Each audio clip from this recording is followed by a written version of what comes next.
Legend of Faun Celestialized 2, Doctors and Me, written by Faun.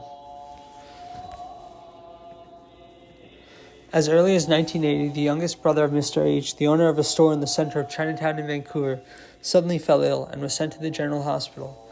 The family and I didn't know each other and never met.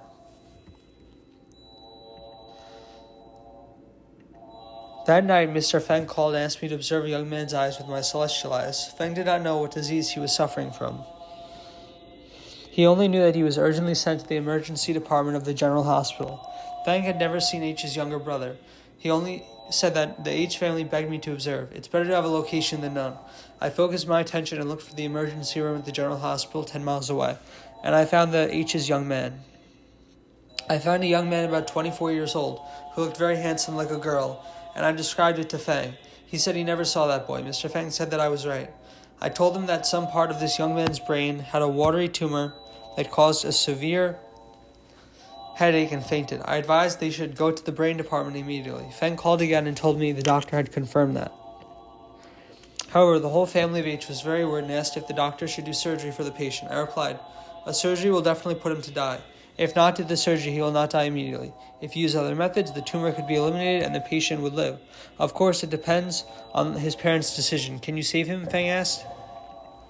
I have methods, but I'm not sure, I replied. I can provide my methods to save him as much as I can, because he doesn't have too much bad karma, but I'm not very sure if he will be okay. It is best for his family to pray Avalokiteshvara, Guanxi, and Bodhisattva to give him blessings. Then there is hope. The whole H family came to see me. The patient's brothers knelt down and begged me to save their young brother. They said they decided not to let the doctor do the surgery. You pray Avalokiteshvara, I said. Don't worship me, I'm just a mortal. I led the whole family to kneel down and worship the statue of Avalokiteshvara. I made a wish for them and asked them to make more charity in the future and save the poor, hungry patients and refugees. They all made wishes as I said. I also told them to pray Avalokiteshvara every day. Then I told them what food their brother should eat. I said that he would be healed in about half a year. The H family brought the young man back home, taking care of him, and completely adopted my method. In less than half a year, his headache did not recur. He went to the hospital to check in. The water tumor had disappeared. The young man was later married and gave birth to a girl. The H family came to see me again, including the young man. Everyone knelt down and worshipped me. I was embarrassed and returned a salute to them. We became friends since then. One night, the older brother of the H's suddenly came and said his relatives entered a hospital in California. He did not know if he was in danger and couldn't explain clearly on the phone. He was so anxious that he had to talk to me directly. Several coronary arteries are blocked in your relative's heart. I told him what I saw. This is a matter of life and death. It seems that the doctor must have surgery to do the bypass diversion, otherwise he will die soon. He was terrified and hurriedly asked me to save his relative. There's nothing I can do this time, I said. He usually eats too much meat, especially lard and fat. Cholesterol blocks the blood vessels. He has reached this level, how can I save him? He's working in a meat company, he said. You're right, every day he takes the remaining pork and lard from the company to go home to cook. But only 2 to 3 years, how can it be so serious? Do you need 3 years of eating braised fat every day? I said, 3 months is enough to clog the heart's vessels. Faun, please save him. I'm not able to save him. He should have a division surgery by a doctor. I can pray Avalokiteshvara to bless him to be safe in the surgery. However, after the operation is successful, he has to quit eating meat and follow my vegetarian plan. Only then he can be safe for a long time. Otherwise, it will soon be plugged again, and it will be impossible to do another diversion surgery next time. He did not even know about the operation, he said. No one called me yet. A few hours later, a phone from California confirmed the details I saw. He was astonished. He called me and said, Faun, you are so amazing. They just phoned me from California, confirmed that he just underwent a diversion surgery. It was successful. It's not that I'm extraordinary, I said. This is because of the blessing from Avalokiteshvara. You should be devoted to Buddha Dharma for now and do good deeds more often. In 1983, a famous doctor from Hong Kong visited me and asked me to see his internal organs with my celestial eyes. This doctor is the dean of a hospital. He also ever practiced medicine in Canada. Though we never met before, but I have heard his name. Why? He was so modest, came to see me personally, and told me to look at the disease prospectively. I was really flattered. I cautiously looked through his whole body. When I closed my eyes, I saw Dr. Y's body as transparent as a glass figure. I didn't ask him a sentence and told him whatever I saw.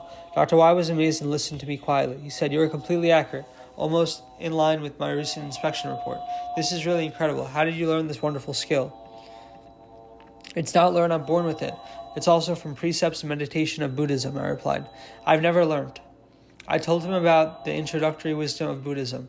Dr. Y is not a Buddhist. He is a Christian and came out of a well-known American medical university, but he was not prejudiced. He completely accepted my prospective diagnosis and my Dharma instruction. Mr. Y said, my husband never praised others. It'd be great if he does not criticize people. He really admires you today. From then on, Y further accepted my suggestion to study Buddhism, listen to the sutra lectures, and read the Buddhist sutras. Later, he did lots of diagnoses for free to help many poor patients. In the summer of 1984, Layman Chen, a magazine editor in Hong Kong, wrote a letter to me asking the illnesses of his friend, Mr. K's relative, and his friend. Both of two people live in Hong Kong. Mr. Chen mentioned their addresses and names, but without the details, and there were no photo attached either. I knew that Chen isn't testing me intentionally, only because he did not have photos or materials of two people at hand. So I feel very difficult to handle this thing. It's almost impossible to observe. Usually there are at least photos sent to me, which makes it easier for me to recognize people. I prefer the colorful whole body pictures. The last thing I like is a photo taken in the photo studio, especially those yellow moldy photos taken in the Qing Dynasty or decades ago. Life or death are hard to tell. How can I identify? This time there was even no photo. I'm not familiar with Hong Kong anymore, where I've been away for more than 30 years.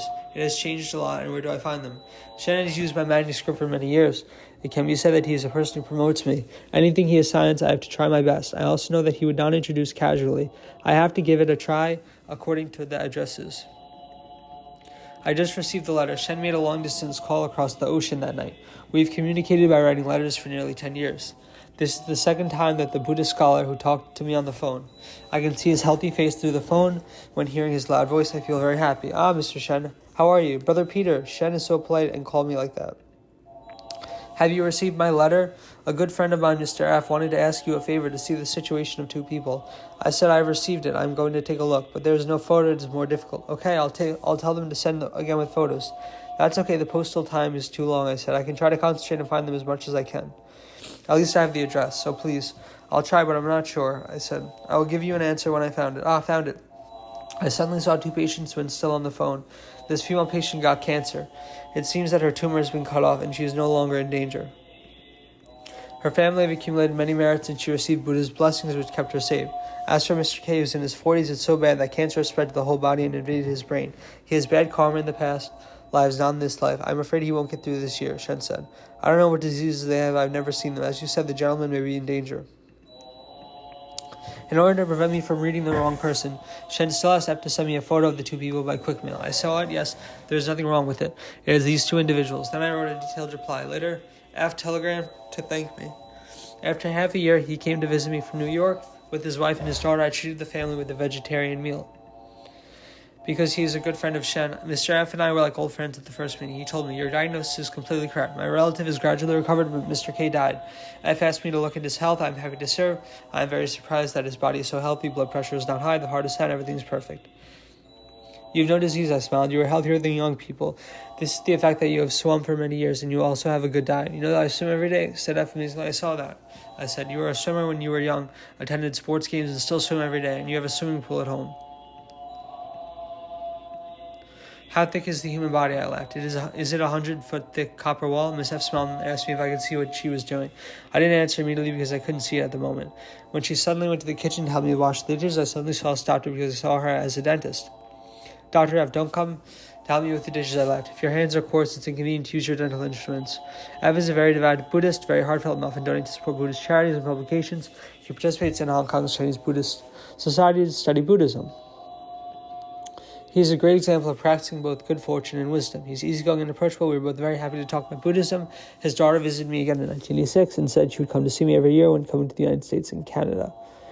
The doctors came to see me continuously from the local or out of town. These are Chinese and also foreigners. Some sought help from me to see their special patients prospectively for deeper diagnosis, and some asked me to take a prospective look for themselves. I certainly try my best to do it, but I can't say that I've contributed to them a lot. I can only say that I've become a part of their experiment. In fact, it is me who has got more benefit, because every time I talk to the doctors, I have one more opportunity to learn medical knowledge from them. That is very beneficial for my prospective diagnosis. Otherwise, merely using the ability to see through the body without medical knowledge, I cannot judge the root cause of the disease. There are many people who implored me to teach them celestial eyes, but I don't know that it can be learnt. The Buddha's celestial eyes can't be taught or learned. The Buddha's Dharma eye, wisdom eye, celestial eye, and the highest Buddha eyes are all attained by the practice of precepts and meditation. No matter how I explain, people tend to do not believe, but instead make me think that I'm not willing to teach. I tell them to read the Buddha Sutras more, then they will understand. Namo Amitabha Buddha, Namo Amitabha Buddha, Namo Gonshi Musa.